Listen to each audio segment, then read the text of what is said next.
A gente vai direto ao ponto. O documento que começou tudo. Em 2008, alguém sob o nome de Satoshi Nakamoto publicou um artigo de 9 páginas. E não era só mais uma ideia acadêmica. Era um projeto, um manual de instruções detalhado para uma forma completamente nova de dinheiro. Uma que é puramente digital e não precisa de bancos. Hoje, a gente vai dissecar esse documento fundamental parte por parte. E para entender bem, a gente vai seguir a mesma lógica do artigo original. Primeiro, qual era o problema que Satoshi estava tentando resolver? Depois, vamos construir a solução passo a passo. Como se define uma moeda digital, como se evita fraudes, como a rede inteira opera em conjunto e, o mais importante, por que ele é segura. E no final, a gente fecha com a conclusão do próprio autor. O ponto de partida do White Paper é uma crítica bem direta ao sistema financeiro que a gente tinha em 2008. Todo o comércio na internet, absolutamente tudo, dependia de instituições financeiras como bancos e operadoras de cartão de crédito para funcionar. Elas eram os intermediários de confiança. E essa dependência, segundo Satoshi, era a maior fraqueza do sistema. E essa frase que aparece logo no início é basicamente a declaração de missão do Bitcoin. A ideia era criar um sistema onde duas pessoas pudessem negociar diretamente sem precisar de um terceiro no meio do caminho. A proposta era ousada. Vamos substituir a confiança numa instituição que pode falhar por uma prova matemática que qualquer pessoa no mundo pode verificar por conta própria. E o artigo detalha os problemas práticos desse modelo. Como os bancos precisam mediar disputas, as transações nunca são 100% finais, elas podem ser revertidas. Isso gera custos e incertezas. E esses custos são repassados nas taxas, o que acaba inviabilizando aquelas transações bem pequenas de centavos. E tem mais, para se proteger de fraudes, os comerciantes acabam pedindo um monte de dados pessoais, o que compromete a nossa privacidade. Essa imagem aqui é perfeita para a gente visualizar essa mudança de paradigma. Em cima, o modelo tradicional. A pessoa envia o dinheiro, ele passa pelo banco ou processador de pagamento, que verifica tudo, e só depois chega na outra ponta. Embaixo, a proposta do Bitcoin. As transações são anunciadas publicamente de forma direta, sem intermediários. A privacidade é mantida porque as identidades reais não são expostas. Ok, problema entendido. Então, qual é a solução? Como se constrói isso do zero? A proposta de Satoshi começa redefinindo o que a gente entende por moeda no mundo digital. Esqueça a ideia de que é um arquivo como um MP3 ou um PDF. O conceito aqui é completamente diferente. Então, o ponto fundamental é este. Uma moeda não é uma coisa, é um histórico. Pensa nela como uma corrente de propriedade. Cada vez que a moeda troca de mãos, um novo elo é adicionado a essa corrente. E como isso é feito? Através de uma assinatura digital. O dono atual usa sua chave secreta para assinar uma mensagem que passa a posse da moeda para a próxima pessoa. Essa assinatura é a prova matemática de que a transferência é legítima. E olha só como este diagrama deixa tudo mais claro. O proprietário 0 usa a chave privada dele para assinar uma transferência para a chave pública do proprietário 1. Agora, o proprietário 1 é o novo dono. Para ele gastar essa moeda, ele vai fazer a mesma coisa, usar a sua chave privada para assinar uma transferência para o proprietário 2, e assim por diante. Cada nova assinatura se conecta com a anterior, criando um rastro seguro e totalmente verificável. Só que aí surge a grande questão, o problema clássico do dinheiro digital, o tal do gasto duplo.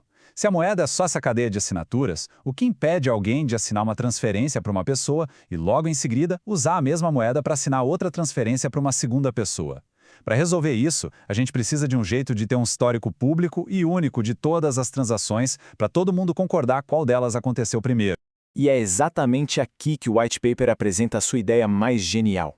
Uma solução para um dos problemas mais difíceis da ciência da computação, que é como fazer um grupo de estranhos, que não confiam uns nos outros, chegar a um consenso.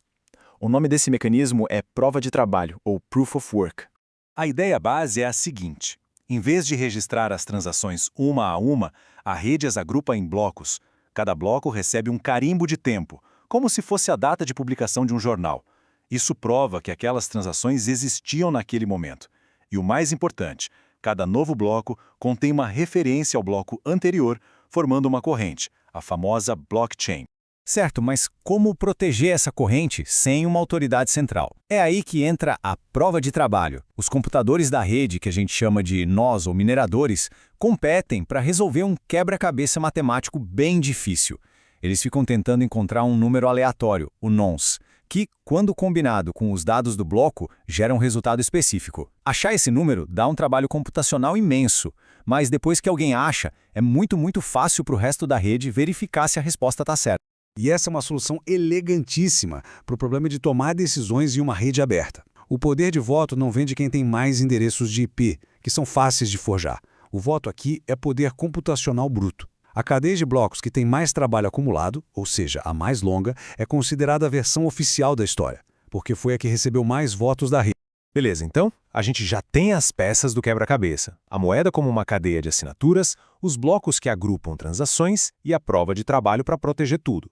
Mas como isso tudo funciona junto na prática, no dia a dia? O artigo descreve um processo bem claro, em 6 passos. É um ciclo que não para. Primeiro, as novas transações são anunciadas para todo mundo na rede. Cada minerador pega essas transações e monta um bloco candidato. Aí começa a competição para encontrar a prova de trabalho. Quando um deles encontra a solução, ele anuncia o bloco vencedor para a rede. Os outros nós verificam se está tudo certo e, se estiver, adicionam esse bloco à sua cópia da corrente e começam a trabalhar no próximo, usando o bloco recém-adicionado como base. E a regra de ouro, o que faz tudo isso funcionar em harmonia, é muito simples. A cadeia mais longa sempre vence. É assim que a rede se resolve sozinha. Se por acaso 2 mineradores encontrarem um bloco ao mesmo tempo, criando 2 versões da história, não tem problema. A rede simplesmente espera para ver qual dessas 2 versões vai ter o próximo bloco adicionado primeiro, a que ficar mais longa se torna a verdade para todo mundo. Tá, mas a pergunta que não quer calar é: por que alguém gastaria o poder do seu computador e pagaria a conta de luz para fazer todo esse trabalho? E é aqui que a gente vê a genialidade do sistema, porque o modelo de incentivos é também o que garante a segurança da rede. O incentivo é muito direto. Quem participa da rede e segue as regras tem a chance de ser recompensado. Ao encontrar um bloco, o minerador cria novas moedas do nada para si mesmo e ainda coleta as taxas de todas as transações daquele bloco. É como um garimpeiro digital. A outra opção seria tentar atacar o sistema para reverter um pagamento. Mas para fazer isso, seria preciso ter mais poder computacional que todo o resto da rede honesta junta. E mesmo que conseguisse, isso acabaria destruindo a confiança no sistema e o valor das moedas que o próprio atacante possui. É um tiro no pé. Isso não é só um conceito, é matemático. O próprio paper mostra os números. Essa tabela calcula a chance de um atacante conseguir reescrever o histórico. Olha que impressionante.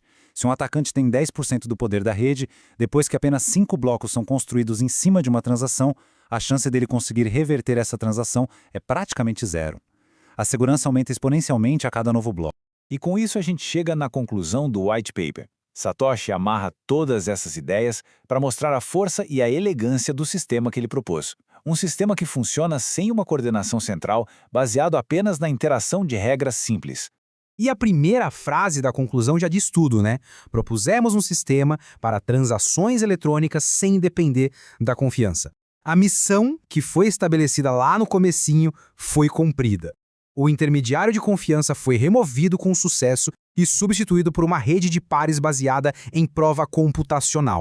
A grande força desse sistema está na sua simplicidade e na falta de uma estrutura formal. Não precisa de cadastro, não tem hierarquia. Qualquer pessoa pode ligar um computador e participar. Os nós simplesmente aceitam a cadeia com mais prova de trabalho como a verdade e votam com seu poder de processamento para estender essa cadeia. É um consenso que emerge naturalmente. Isso nos deixa com uma reflexão final. Um artigo anônimo, publicado numa simples lista de meios de criptografia em 2008, descrevia um sistema que, partindo de regras bem simples, conseguiu crescer e desafiar a própria natureza do dinheiro e da confiança na nossa era digital. Uma prova de que grandes ideias podem de fato vir de qualquer lugar e mudar o mundo.